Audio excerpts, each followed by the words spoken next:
Hello বন্ধুরা, good morning. তো আজকে আমার ব্লগটা ছাড়তে অল্প লেট হয়ে যেতেছে, বিকজ আজকে একটু কাজ ছিল ঘরে।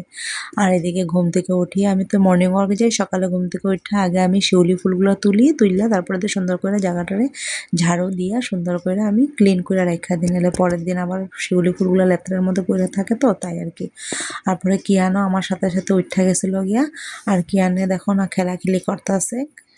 আমার ভালোই লাগতেছে। আমি তুমি খেলো খেলো, আর আমি গিয়ে এদিকে কাপড়গুলো গোছাইলে ঘরের ভিতরে আইসা এদিকে দেখি দুনিয়ার কাপড়। হ্যাঁ, বাবাও ঘুমায়, 6:30 বাজে এখন। তো আমি কই এদিকে কেউ তো উঠে নাই, এখন আমি সুন্দর করে কাপড় ওপর গোছাইলাই, ঘরটাও সুন্দর করে ক্লিন করে লাইতে পরে আর আলসি লেগে যায় কাজ করতে লেগে। সকাল সকাল কাজ করে নিলে একটা আরাম লাগে, আর ঘরটাও ক্লিন ক্লিন লাগে। তো আমি এদিকে সব কাপড় ওপরগুলো সুন্দর করে গুছাইয়া সুন্দর করে রেখা দিতেছিলাম আর কি, মানে কাপড়গুলো আর কি।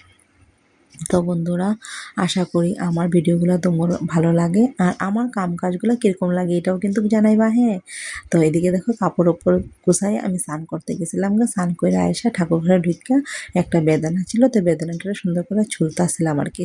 আগে দিয়ে সব কিছু রেডি করে রাখলে ভালো লাগে আর কি। তো ওইটার লেগে সব কিছু রেডি করে ঠাকুরের ঘর টুট সব কিছু আঁকছি সুন্দর করে। আমি এইভাবেই আমি আঁকা দিই। তোমরা কি এরকমভাবে আঁকা দাও নাকি ঠাকুরে? আর তোমরা কে কে নারায়ণ পূজা দিলা আজকাল জানাইবা বন্ধুরা। তোমরা আমার সাথে ফ্রি হও, তোমরা আমার সাথে আমাকে চিনো, আর আমার সাথে লাইক কমেন্ট করবা, ভালোবাসা দিবা আমাকে। আমিও প্রচণ্ড পরিমাণে তোমাদেরকে ভালোবাসা দিব। আর যারা যারা নতুন নতুন কাজ করতেছো তাদেরকেও আমি বলছি, আমাকে অনেক অনেক ভালোবাসা দিবা, তোমরাও ব্যাক ভালোবাসা পাইবা। তো এইদিকে দেখো আমি ঘর বসাই দিছি, ঘর বসাইয়া সুন্দর করে সাদা ফুল কতগুলো দিয়া সুন্দর করে ঘটের উপরে দিয়া সুন্দর করে আমি দিছি আর কি ঠাকুর পূজাটা আর কি। আর আমার আজকে পূজাটা দিয়ে বহুত ভালো লাগছে, কেন গুরু পূর্ণিমার সময় বা পূর্ণিমা যেরকমই হোক, আমার পূর্ণিমার সময় ঘর বসাইয়া পূজাটা দিতে বহুত ভালো লাগে।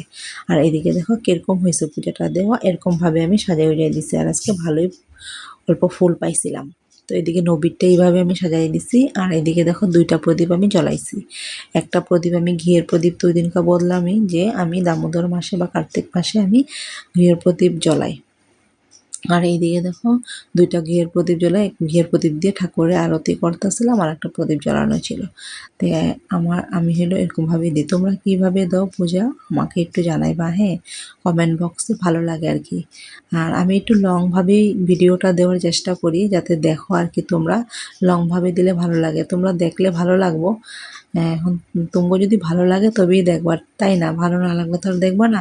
আর আশা করি আমার এই টুকিটাকি কামগুলো তোমাদের মনটা জয় করতে পারবো আমি। আর আমাকে অনেক অনেক সাপোর্ট আর ভালোবাসা দিয়ে বন্ধুরা। আর এদিকে দেখো আমি পাঁচালিও পড়ে লইছিলাম, কেন কি সত্যনারায়ণ তো। আর ওই দিনকা পাঁচালি পইরা পূজা দিতে বহুতই ভালো লাগে।